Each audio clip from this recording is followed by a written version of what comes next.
খাদিজা রাদিয়াল্লাহু তাআলা আনহা ছাড়া রাসূল সাল্লাল্লাহু আলাইহি ওয়াসাল্লামের কোন স্ত্রী তার জীবদ্দশায় মৃত্যুবরণ করেন? ক. জয়নব বিনতে খুজাইমা, খ.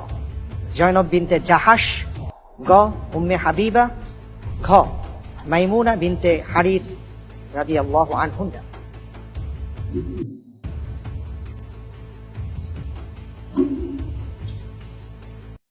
খাদিজা রাদিয়াল্লাহু তাআলা আনহা ছাড়াও একজন উম্মুল মুমিনিন, তিনি রাসূল সাল্লাল্লাহু আলাইহি ওয়াসাল্লামের জীবদ্দশায় মৃত্যুবরণ করেন। তিনি কে?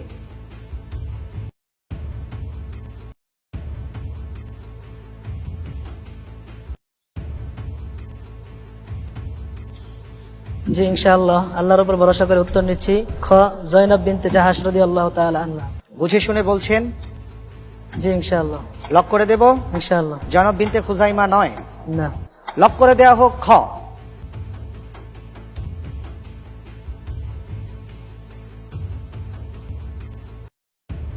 আপনি যে উত্তরটি দিয়েছেন যে রাসূল সাল্লাল্লাহু আলাইহি ওয়াসাল্লামের জীবদ্দশায় আরো একজন স্ত্রী ইন্তেকাল করেছিলেন, মৃত্যুবরণ করেছিলেন, তিনি হচ্ছেন জয়নব বিনতে জাহাশ। আপনার উত্তরটি সঠিক হয়নি। উত্তর হবে জয়নব বিনতে খুজাইমা রাদিয়াল্লাহু